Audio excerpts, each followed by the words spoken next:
오늘은 5월 25일 사무엘하 22장 1절부터 16절입니다. 1절부터 4절 한번 읽어볼게요. 여호와께서 다윗을 모든 원수의 손과 사울의 손에서 구원하신 그날에 다윗이 이 노래의 말씀으로 여호와께 아뢰어 이르되 여호와는 나의 반석이시요 요새시요 나를 위하여 나를 건지시는 자시요 내가 피할 나의 반석의 하나님이시요 나의 방패시요 나의 구원의 뿌리시요 나의 높은 망대시요 그에게 피할 나의 피난처시요 나의 구원자시라. 나를 폭력에서 구원하셨도다. 내가 찬송받으실 여호와께 아뢰니 내 원수들에게서 구원을 받으리로다.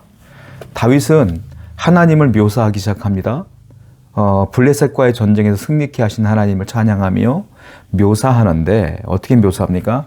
그분은 나의 반석이고 요새이시며 또한 나를 건지시는 분이시며 피할 반석이시며 방패시며 구원의 뿌리시며 높은 망대이시며 피할 나의 피난처시며 나의 구원자이시며 그리고 나를 구원하시는 분이다 이렇게 표현하고 있다는 거예요. 이 표현 하나하나는 다윗이 직접 전쟁에서 다 경험한 거예요. 경험했고 그 경험한 하나님을 인간의 단어로 표현한 것뿐인 거예요. 얼마나 이 노래는 기쁨과 감사가 들어있겠습니까? 여러분, 우리는 다윗을 통하여 알 수 있는 건 나 또한 여러분 또한 이와 같은 구원의 하나님을 경험해야 된다라는 거예요. 삶 속에서 이 구원을 경험한 다윗은 너무 감격하고 감사하여 이렇게 노래할 수밖에 없는 거예요. 그러므로 신앙은 뭐라고 말합니까? 체험이라고 하죠. 여러분들이 신앙생활할 때 하나님의 도움을 받으셔야 돼요. 그 경험이 있으셔야 돼. 그 경험이 차고 넘쳐야 돼. 여러분 삶 속에 반드시 하나님의 은혜가 있습니다. 그 은혜를 발견하고 그 은혜를 경험하여 하나님을 높이 찬양하며 살아가는 여러분 되기를 축원드립니다. 5절부터요. 사망의 물결이 나를 애우고 불의의 창수가 나를 두렵게 하였으며 스올의 줄이 나를 두르고 사막의 올무가 내게 이르렀도다. 내가 환난 중에서 여호와께 아뢰며 나의 하나님께 아뢰었더니 그가 그의 성전에서 내 소리를 들으시며 나의 부르짖음이 그의 귀에 들렸도다. 앞에 하나님을 묘사했던 다윗은 이번엔 반대로 얘기를 해요. 조금 더 구체적으로 얘기를 하는데 내가 그렇게 하나님을 찬송했던 이유에 대한 설명을 하고 있는 거예요. 자, 뭐라고 말합니까? 사막의 물결이 나를 애웠었고 불의의 창수가 나를 두렵게 했으나 그리고 스올의 줄이 나를 둘렀지만 사막의 올무가 내게 있었지만 결국은 하나님께서 나를 구원했다는 거예요. 근데 어떻게 구원했느냐? 나는 그 위기 상황에서 한 것은 하나뿐이 없다. 뭐예요? 내가 여호와께 부르짖었더니 하나님은 어떻게 했어요? 그 소리를 들으셨도다. 내가 부르짖었고 하나님은 들은 거야.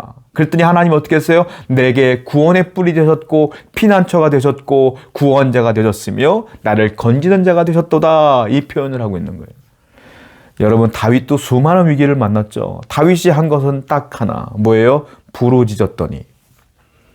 그리고 하나님이 하신 건 딱 하나. 뭐예요? 들었다. 이게 기도입니다. 여러분, 위기를 만났습니까? 다윗처럼 기도하십시오. 하나님은 기도에 응답하여 주십니다. 왜? 들으시니까. 하나님의 백성의 기도에 하나님은 부르짖음에 귀를 기울인다고 약속했어요. 그러므로 분명히 약속했어요. 너는 환난 날에 나를 부르라. 내가 내게 응답하겠노라 약속했어요. 어떤 어려움이 여러분에게 있는지 몰라요. 그러나 다윗처럼 부르짖을 때에 반드시 하나님은 들으실 것이며 여러분들을 구원해 주실 줄로 믿습니다. 8절입니다. 이에 땅이 진동하고 떨며 하늘의 기초가 요동하고 흔들렸으니 그의 진노로 말미암았음이로다. 자기가 그렇게 기도했다는 거예요. 블레셋과의 전쟁에서. 그랬더니 하나님 들었어. 하나님은 블레셋을 향하여 진노하기 시작하는데 어떻게 말하냐. 땅이 진동했다. 그리고 하늘의 기초가 요동했다. 이렇게 표현하고 있어요. 땅은 누구를 말하는 거냐면 이 세상의 기초가 땅이에요. 세상을 말하는 거예요.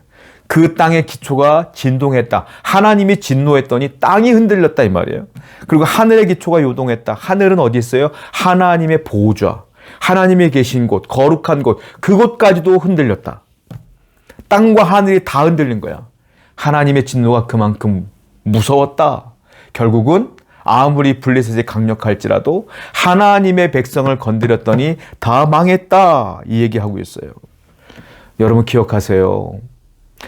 여러분들은 하나님이 사랑하는 백성들입니다.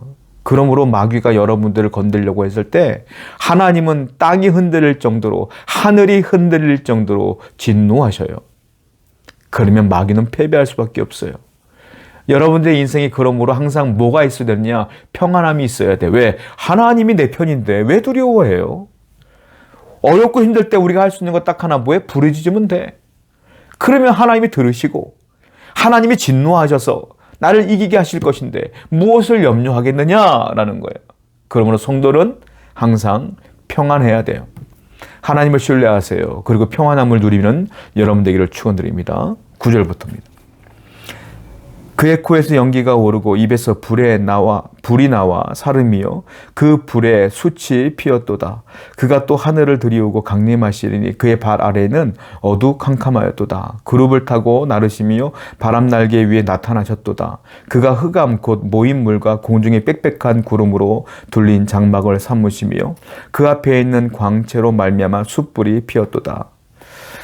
다윗은 하나님의 진노를 또 표현하는데 뭐 코에서 연기가 나왔다, 입에서 불이 나왔다, 그 불이 숯이 피었다, 어두웠다, 그룹을 타고 바람이 나타났다, 뭐 흑암이 나타났다, 쭉 얘기를 하고 있다는 거예요. 이게 무슨 말이냐? 하나님 앞에 대적했던 사람들은 이만큼 무섭게 하나님은 진노하시고 심판한다. 그런데 다윗의 입장에서 볼 땐 이게 무서운 현상입니까? 두려운 현상이에요? 아니에요. 나를 구원하러 오시는 하나님의 은혜로 보여지는 거야.